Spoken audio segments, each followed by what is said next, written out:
Income tax law and practice के अंतर्गत income from business and profession का आज हम पार्ट 1 देखेंगे बच्चों। आपको याद होगा कि मैंने इससे पहले आपको जो है डेप्रिसिएशन एंड डिफरेंट अलाउंसेस के बारे में अलग से बहुत अच्छे से समझाया है। उसके काफ़ी मैंने वीडियोस भी दिए थे। उसको ही इसमें वापस से कैसे अब मर्ज किया जाएगा। बिजनेस एंड प्रोफेशन का वो एक खर्चा था, उसको हमने अलग से इस डिटेल में समझा था।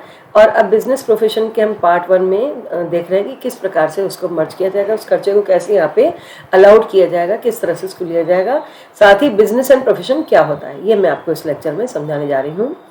बच्चों, सेक्शन 213 के अंतर्गत बिजनेस को कहा गया कि कोई भी व्यापार हो सकता है, कोई कॉमर्स हो सकती है, कोई मैन्युफैक्चरिंग हो सकता है, या कोई एडवेंचर, कोई साहस हो सकता है जो कि आपने किया हो। और 236 डिफाइन करता है प्रोफेशन को। प्रोफेशन में कोई भी वोकेशन आप ले सकते हैं। Income earn not on the basis of professional degree but also on the basis of inborn talent. अगर किसी के पास कोई टैलेंट है, डिग्री नहीं है, तो भी वो प्रोफेशन कर सकता है। इसके अंतर्गत फिर हम आगे देखते हैं कि सेक्शन 149(5) ये कहता है कि किस प्रकार से जो है टू रिकॉग्नाइज्ड मेथड्स हैं इसके बिजनेस के मेथड ऑफ अकाउंटिंग के। और वो है हमारे पास में कैश सिस्टम या mercantile system of accounting. Cash system में आप जो है एक्चुअल पेड बेसिस पे लेते हैं, और जो है मर्केंटाइल में आप ड्यू और एक्रूड बेसिस पे भी उन खर्चों को भी इसमें कंसिडर किया जाता है।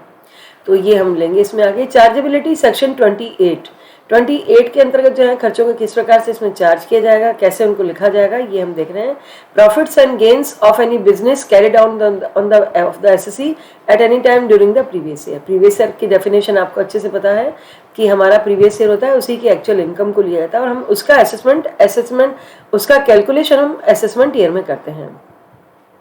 तो हम आप बिजनेस की इनकम ले लेंगे, profit on sale of import entitlement और एक्जिम स्क्रिप्ट। अगर आप कोई इम्पोर्ट एक्जिम का बिजनेस करते हैं तो वो वाला प्रॉफिट भी यहाँ लिया जाएगा। इसी तरह से profit for transfer of duty, है ना, आपने कहीं भी ड्यूटी ट्रांसफर हुई तो वो प्रॉफिट भी यहाँ पर आएगा। Any interest, salary, bonus due to received by partner of a firm, है ना, उसको मिलता है तो वो भी इसके अंतर्गत माना जाएगा। एनी कंपेंसेशन और other payments due to received और ड्यू और received in connection with the termination और मॉडिफिकेशन ऑफ कॉन्ट्रैक्ट। कहीं पे आपका कॉन्ट्रैक्ट टूटता है या नया बनता है तो उस पर भी जो भी आपको पैसा मिलता है वो भी यहाँ पर आएगा। स्पेकुलेशन बिजनेस रहता है, क्या होता है वो हम यहाँ देखेंगे। Where an assessee carried on speculation business, सट्टे का बिजनेस करता है, तो हम ये समझते हैं कई बार कि सट्टे का बिजनेस उसने किया है तो उसकी इनकम को जो है टैक्सेबल नहीं किया जाए, क्योंकि जनरल हमें लगता है कि ये तो उसका जो है पुलिस का काम है ये। लेकिन यहाँ हम बच्चों इनकम टैक्स पढ़ रहे हैं, और इनकम टैक्स के अंतर्गत हम यही देखेंगे कि बिल्कुल टू द पॉइंट आप जाएंगे कि इनकम टैक्स डिपार्टमेंट की क्या ड्यूटी है।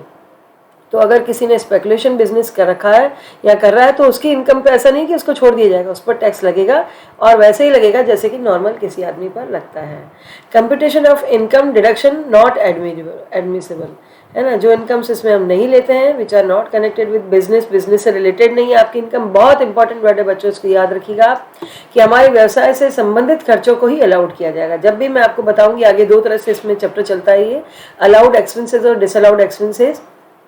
तो अलाउड की पहचान ही यही है कि वो व्यापार के लिए जरूरी है तो हम अलाउड करेंगे, यही डेफिनेशन है। अगर आपको लगता है कि खर्चे के बिना व्यापार चल सकता था, जैसे आपने कहा कि हम तो दिवाली के खर्चे या मुहूर्त करने के बिजनेस के मुहूर्त के खर्चे हमने 10 लाख कर दिए, तो मैं ये कहती हूँ कि जरूरी नहीं था आपके बिजनेस के लिए, तो रीजनेबल आपको करना था, तो ये डिसअलाउड कर सकते हैं हम। इसी तरह से जो कैपिटल नेचर के हैं या लॉस ऑन शेयर्स है तो वो भी यहाँ पर नहीं लिया जाएगा। तो इसी तरह से एडवांस मनी जो अगर आपने दिया है, being paid for setup of a new business which has not commenced, आपके जो भी कैपिटल नेचर के खर्चे बच्चों वो नहीं लिए जाएंगे। और इसी तरह से आप कह रहे हैं कि हमें फ्यूचर में कोई लॉस होने वाला है, एंटिसिपेटेड लॉसेज ले लें, तो वो भी यहाँ पर नहीं लिए जाएंगे। Loss due to illegal trade practices, अगर आपको कोई इलीगल ट्रेड प्रैक्टिसेस है तो वो भी नहीं लिया जाए। Not in nature of trading loss unless specific provision met, ठीक है, मतलब आपको बिजनेस नेचर के खर्चों को ही वहाँ पे अलाउड करना है। तो एडमिसिबल डिडक्शंस क्या, आपकी रेंट ऑफ बिल्डिंग है, land revenue, repairs, insurance, excluding capital nature expenses. Capital nature आपको नहीं लेना है। Repairs and insurance expenses of machine, plant and furniture. इसी तरह से अब इसमें हम डेप्रिसिएशन जो आप पहले पढ़ चुके हो डिटेल में, उसको शॉर्ट में थोड़ा सा मैंने यहाँ बताया है वापस से कि डेप्रिसिएशन अंडर सेक्शन 32 कंडीशंस में लिया जाएगा। The assessee must be the owner of the asset. Assessee उसका ऑनर होना चाहिए उसका संपत्ति का, और उसने जो है उसको संपत्ति को जो है उसका मालिक होना चाहिए, तभी आप उसका डेप्रिसिएशन अलाउड करेंगे, किसी और संपत्ति को नहीं।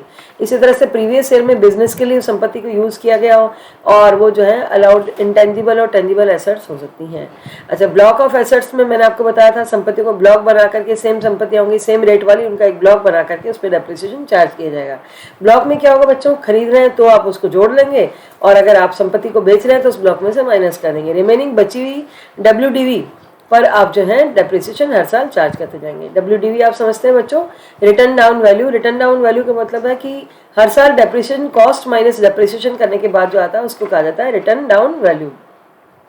तो ये लिया जाएगा। अगर आपने, मैंने अभी बताया आपको, एडिशनल परचेज से जोड़ दीजिए, और अगर आपने सेल किया तो उसको माइनस कर दीजिए, ठीक है। WDV in case of slump sale when one or more assets transferred on lump sum consideration, तो फिर वो जो है पूरा का पूरा जो है उसका नेट कंसीडरेशन माइनस किया जाएगा। मतलब ये कि वैसे तो क्या कर रहे हैं हम, WDV चलाते जा रहे हैं, उसमें से कोई 10 संपत्तियां आपकी ब्लॉक बन गया है, 10 में से एक बिक गई तो वो ब्लॉक चल रहा है 9 संपत्ति का। लेकिन अगर मान लीजिए सारी की सारी आपने संपत्तियां ही बेच दी तो वो ब्लॉक खत्म हो जाएगा। तो फिर क्या करेंगे हम, WDV में से जो है उसकी सेल वैल्यू की तुलना करेंगे, और जो डिफरेंस होगा वो लॉस या प्रॉफिट माना जाएगा। तो इस तरह से डेप्रिसिएशन की कैलकुलेशन WDV पे होगी। और अगर 180 डेज से कोई संपत्ति कम आपने यूज़ करी है तो उस पर जो है हाफ रेट से डेप्रिसिएशन लगेगा।